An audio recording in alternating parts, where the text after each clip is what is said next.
भोजपुरी गाने सुनते हुए आपको लोग देखते नहीं, आपको लोग पकड़ते हैं। मतलब मैं बोलता हूँ भाई, बिहारी लगने के लिए क्या करा जाए? गमछा एक रख के बनियान में घूमे और तंबाकू रगड़ते हुए निकले, हाँ भैया, तब पता चलेगा कि हम बिहार से हैं। और बिहार का ऐसा है ना, लोग आपके बारे में क्या सोचते हैं ये हम बिहारियों को कोई खास फर्क नहीं पड़ता है। आइए ना हमरा बिहार में। प्रणाम दोस्तों, का हाल बा? तो ऐसा है, शुरू से शुरू करते हैं। नाम है मेरा गुड्डू, और विशेष परिचय के लिए मैं आपको एक ऐसे राज्य के सफर पे ले चलता हूँ जिसे कोई प्यार करे या ना करे, नजरअंदाज नहीं कर सकता। जी हाँ, मैं उस राज्य की बात कर रहा हूँ जिसने शून्य दिया। शून्य का मतलब ये नहीं कि कुछ नहीं दिया, ये वो शून्य है जिसके बिना गणित मैथ अधूरा है। मैं उस शून्य की बात कर रहा हूँ जिस शून्य का जिक्र महेंद्र कपूर जी ने अपने एक गाने में किया था। जी हाँ, जब जीरो दिया मेरे भारत ने, मेरे भारत ने, मेरे भारत ने, दुनिया को गिनती तब आई। जब जीरो दिया मेरे भारत ने, भारत ने, मेरे भारत ने, दुनिया को तब गिनती आई। दुनिया को गिनती तब आई। जी हाँ, मैं बात कर रहा हूँ मेरे अपने बिहार के बारे में। मैं बात कर रहा हूँ आर्यभट्ट के बारे में। आर्यभट्ट, जिन्होंने जीरो इस देश पूरी दुनिया को दिया। ऐसे महान गणितज्ञ बहुत लोगों के लिए आश्चर्य का विषय होगा, पर ऐसा ही है बिहार, जिसके बारे में जानते तो सब हैं पर पहचानता कोई नहीं। ऐसा ही है कुछ हमारा बिहार, जो मेहनत विपरीत परिस्थितियों में तप कर चमकना सिखाता है। ये किसी से शिकवा शिकायत करने नहीं जाता कि हमारे राज्य को क्या मिला, हमारे शहर को क्या मिला। हमें जो मिला उसे ही अपनी मेहनत के दम पे तपाकर चमकाकर एक नया सूर्य दिखाते हैं दुनिया में। और सूर्य से ऐसा है कि उगते हुए सूरज को हर कोई प्रणाम करता है। पैसे वाला हो, धनवान हो, पावरफुल हो, से सब पूछते हैं, या यूं कहें उगते हुए सूरज को तो सभी पूछते हैं। एक हमारा बिहारी है जो उगते हुए सूर्य से पहले डूबते हुए सूर्य को नमस्कार करता है। जी हाँ, छठ पूजा का जो महाव्रत होता है, महापर्व होता है, उसमें जो सबसे पहला अर्घ दिया जाता है, सबसे पहले प्रणाम जो किया जाता है, वो डूबते हुए सूर्य को किया जाता है। और बिहार वासी दूसरों को ये सीख देते हैं कि इंसान चमकता हुआ इंसान हो या डूबता हुआ इंसान हो, हम बिहारी पूछते सबको हैं। तो ये कहा गया है कि दुनिया पूजे उगता सूरज। दुनिया जो है उगते हुए सूरज को पूजती है, तो दुनिया पूजे उगता सूरज, हम डूबते के भी पुजारी हैं। हाँ, हम बिहारी हैं और यही हमारी पहचान है। और ये सिर्फ एक आर्यभट्ट की बात नहीं है, ये वो धरती है जिसने ऐसे ऐसे महान व्यक्तित्व दिए। गौतम बुद्ध, जिनको देश विदेश कौन नहीं जानता है। सम्राट अशोक, किसी के परिचय के मोहताज नहीं है। भगवान महावीर, चंद्रगुप्त मौर्य, गुरु गोविंद सिंह जी, ये सारे ऐसे महान हस्ती हैं। पूरी दुनिया ऐसे महान व्यक्तित्व के बारे में जानती है। पर जब मैं हमारे राज्य और ऐसे व्यक्तित्व की चर्चा कर रहा हूं तो शायद ये आश्चर्य का विषय होगा कुछ लोग। जो मैंने परिचय दिया, कतार बहुत लंबी है, पूरी दुनिया जानती है, और ये मेरे और किसी के परिचय के मोहताज नहीं है। बस मैं जब बिहार और इन महान व्यक्तित्व का परिचय आपको एक साथ दे रहा हूं, जो महान गाथा है वो सिर्फ यहीं तक सीमित नहीं है। ऐसे कई महान व्यक्तित्व इस पावन धरती बिहार से जन्मे और पले बढ़े हैं, जिसके बारे में देश ही नहीं पूरी दुनिया जानती। और इसी क्रम में मैं महान कवि रामधारी सिंह दिनकर जी का जिक्र करना चाहूंगा। जयप्रकाश नारायण जी, जिन्हें लोक नायक जयप्रकाश नारायण कहा जाता है, सुनने में थोड़ा आश्चर्यजनक है, पर the first president of India एक बिहारी थे। जी हाँ, मैं राजेंद्र प्रसाद जी की बात कर रहा हूँ। और ये गिनती यही नहीं रुकती है, वक्त के साथ ऐसे ही बरकरार है। ऐसे ऐसे व्यक्तित्व आज भी हैं हमारे बिहार में, जो अपने मेहनत, अपने काम के दम पे पूरी दुनिया को अपनी पहचान बताते हैं। अगर मैं आज के वक्त की बात करूं, अभिनय की दुनिया में मनोज बाजपेयी का नाम कौन नहीं जानता है। Prakash Jha, most popular film director Prakash Jha, कौन नहीं जानता उनके बारे में। और अगर मैं यूं जिक्र करता रहूं तो बहुत लंबी कतार है, चाहे वो तब की बात हो चाहे अब की बात हो। और ये सिर्फ अभिनय और कला की बात नहीं है। शिक्षा के क्षेत्र में जो बिहार आज भी करता है, आईएएस आईपीएस या ऐसे कई उच्च पदों पे बैठे बिहारी हैं। आईएएस आईपीएस से एक वाक्य मेरे जहन में आया किसी कवि का, तुम्हारा दिल टूटे तो नशे में डूब जाते हो, तुम्हारा दिल टूटे तो नशे में डूब जाते हो, हमरा टूटे तो सीधे यूपीएससी की तैयारी है। हाँ, हम बिहारी, और बिहार की कुछ पहचान ही ऐसी है। हमारे यहाँ अगर किसी का दिल भी टूटता है तो वो सीधे आईपीएस और यूपीएससी और एक लक्ष्य को रख के और उस लक्ष्य को पूरा भी करता है। लोग बोलते हैं पूर्वी, आईपीएस यूपीएससी में आज भी सबसे अधिक भागीदारी हम पूर्वी की ही है। वहाँ की शिक्षा की हो सकता है बहुत सारी आपने बुराइयां देखी हो, बहुत सारे आपने न्यूज और टीवी चैनल्स में एग्जाम्स की ऐसे दृश्य देखे होंगे जिसके सामने ये मेरी बातें आप लोगों को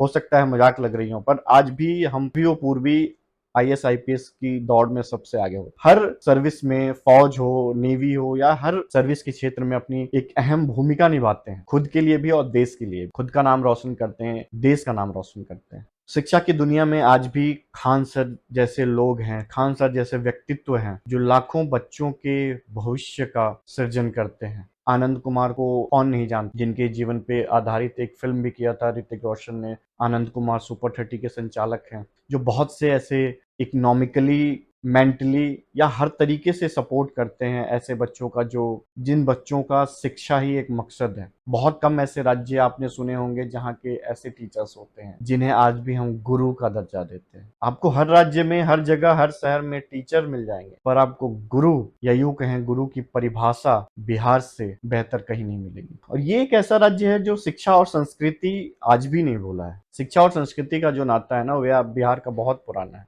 विश्वविख्यात यूनिवर्सिटीज, नालंदा विश्वविद्यालय, शिक्षा का नाता ये अब से नहीं है।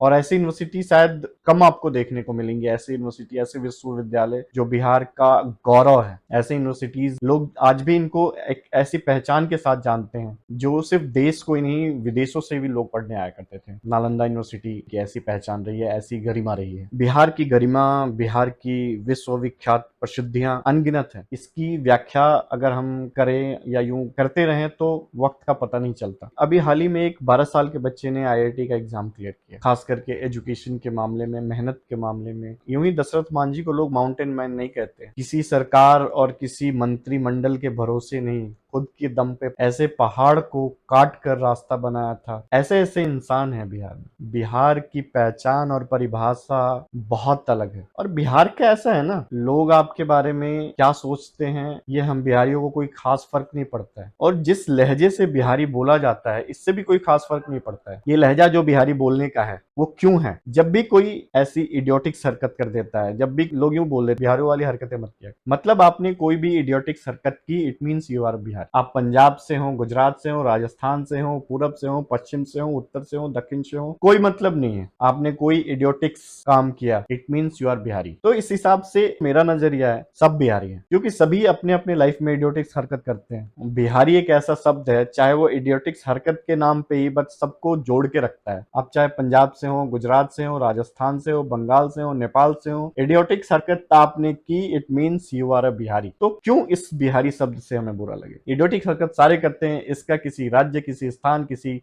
भाषा से कोई लेना देना नहीं है। तो इडियोटिक्स हरकत सब करते हैं, हम भी करते हैं। जिसे कहना है कहे, हाँ हम बिहारी हैं। गर्व है इस बात पे कि एक इडियोटिक्स हरकत के नाम पे या मूर्खता के नाम पे या मेहनत के नाम पे ये जो बिहारी शब्द है ये सबको जोड़ के रखता है। आपने कोई उटपटांग हरकत की, आप कहीं से भी हो, it means you are Bihari. मतलब आप किसी शहर में हैं, जॉब कर रहे हैं, आपके बारे में लोग जानते हैं, पता ना हो कि आप बिहार से हो, और अचानक यूं ही बातों बातों में पता चले, या जैसे भी उन्हें कभी पता चलता है यूं बातों बातों में कि यू आर फ्रॉम बिहार, ऐसे कई बार वाक्य होता है। मतलब उन्हें ऐसा आश्चर्य होता, मतलब ऐसे, आर यू फ्रॉम बिहार, हाँ भाई हैं बिहार से। इसमें इतना आश्चर्य हो के पूछने का लगता नहीं है। मतलब तुम्हारे लगने के लिए क्या करा जाए। मतलब सबको यही लगता है कि हम अगर बिहार से हों तो हमें चाहिए एक गमछा जो ऐसे यूं पड़ा रहे, तब लोगों को लगेगा कि हाँ हम बिहार से हैं। अरे भाई, आज स्टाइल फैशन की दुनिया में अगर हम बात करें तो पद्मावत मूवी आई,